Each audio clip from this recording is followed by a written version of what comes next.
Here with third-year Northwestern State women's basketball coach Jordan Dupuy. The Lady Demons into finals week, and that means only one test, at least on the court for the Lady Demons. That'll be Saturday against Centenary.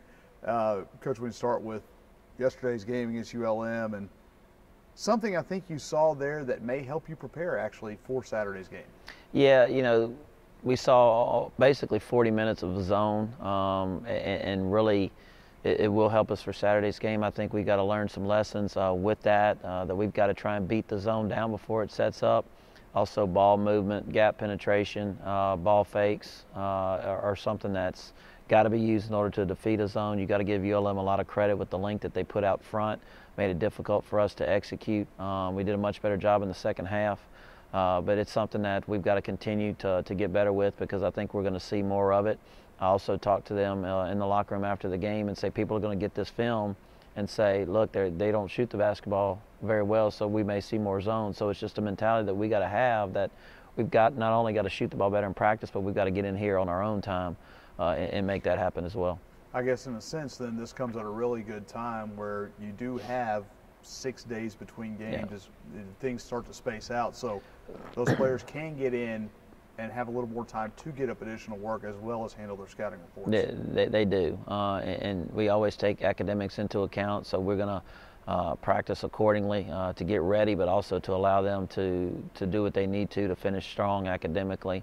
There will be a lot of time for them to get in here and do some work on their own, but like I told them, I said yesterday in the locker room, 20 minutes of full speed shooting is way better than coming in for an hour and just going half speed and getting shots up. If it's not game speed, it's a waste of time. And so I already had a couple people ask me about what the gym, when the gym is open today, and so that's a good sign. That's also a good sign. I think it goes a lot with the personality of this team. It didn't come out and start very fast Sunday. Very easily could have gone through the motions for all 40 minutes. Instead, you got a much different team coming out of halftime, which I think we've seen already on a couple of occasions this year. We did, but we've got to learn that lesson. We've got to get a better start. I think the first 2 minutes of the first half dictated how we played the rest of the 20 minutes, and it wasn't very positive. Only ended up in 19 points, a lot of defensive mistakes, a lot of unforced turnovers. Then you look at the second half, we came out. We played much harder, even though the first possession they ended up scoring. We played much harder, got a couple trap opportunities.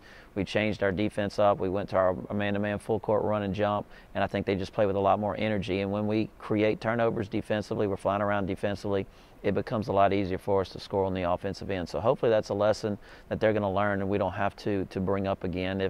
If they learn that lesson, again, I don't have to say anything about it, but if they don't, and I've got to bring it back up, then that's on them, and that's the point that I made in the locker room yesterday.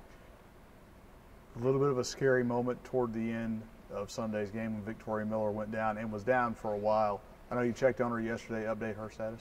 Yeah, she fell awkwardly, was trying to make a play and get a call and fell awkwardly and hit her back, and it caused a little whiplash action when she hit the floor. And so she was having some pain in her neck, and Colleen, our trainer, just wanted to make sure we take every precaution like we need to. Vic kept saying, I'm fine, just get me off the floor, I'm fine. But we did that, got her to the hospital. They ran all the necessary tests, everything came back negative. She does have a concussion and some neck soreness, so most likely won't be playing Saturday, but it still gives us a time. It's a good time to have an injury like that in order for her to get back and be ready for Alabama. But Vic, being Vic, was most concerned about her academics and being able to study and making sure she was going to be at her class reviews today. So hopefully it all works out for her, but she's a trooper, and she'll be fine. That being said, you did see Jasmine Johnson get knocked down and come back in. And the last 2 games, she has resembled more the player she was last year. Slumps happen. I think they get magnified more when they're either at the beginning or end of a season. And she seems to have busted out. Jocelyn Scott hopefully had that kind of game Sunday as well. Absolutely. Jazz and Joss, I think, put a lot of pressure on themselves when they're starting lineup. And so when they don't start the game the way they need to, it tends to stick with them the entire time. Now they're coming off the bench, and if you look at their minutes, they're playing almost as many minutes as they would, if they would have started. And so what they get to do while they're on the bench is to see the flow of the game, how it's being played, how it's being called. And because they see that, there's a level of comfort when they check in, and then they just get relaxed and play. Jazz was a spark for us at Southern Miss, hit some huge shots there, hit some huge shots yesterday. Still has to cut down on some of the turnovers, but again, I'd rather have to pull a player back than to get them going, and she comes off the bench and gives us a spark.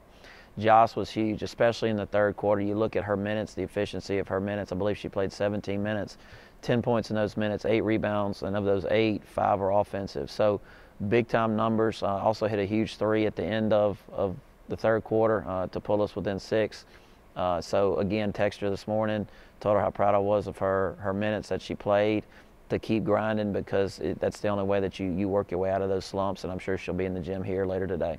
And as you mentioned, probably without Victoria Miller on Saturday, but every time that happens, if someone can step up, when eventually you do get healthy, when Jada Freeman comes back, when Victoria Miller comes back, that will continue to build the depth that I know you want to see. Absolutely. I want to be able to play all 12. I want to be able to press the entire time. I want to be able to run the entire time. I think yesterday you saw the second half, we played like we wanted to play. And scored 36 points in the second half versus the 19 we scored in the first. That's what we need to do.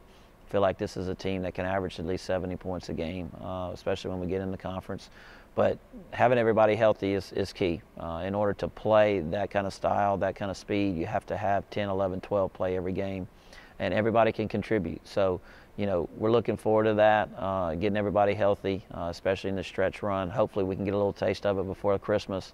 Come back, bring that with us to Texas, and then start the conference season with a full, healthy roster. And when you do look at Centenary, I think we talked about how much you think the zone from seeing ULM for 40 minutes goes into that. I think maybe also a very cautionary lesson. The last time you played a non-D1 team here, you were up 22 late in the third against Loyola. They cut it to a one-possession game in the fourth. Obviously very easy to take that and say, look, Centenary's going to come in here and try to do the same thing. No doubt. It's the same lesson that we're talking about every time a non-D1 team comes in, is that they're going to play with a chip on their shoulder, with something to prove. They all wanted to play at this level. And so we have to understand, this is their Final Four, their World Series, their Super Bowl, their all that good stuff. And they are going to play with the nothing to lose attitude. So we have to set the tone for all 40 minutes. I'm going to be interested to see how we handle practice the rest of the week. Are we going to let the finals kind of wear us down, or are we going to have that balance of doing what we need to academically and taking care of business Saturday? And my gut says that we're going to be ready to go on Saturday and hopefully learn our lessons from the ULM game. All right, thanks, Coach. Thank you.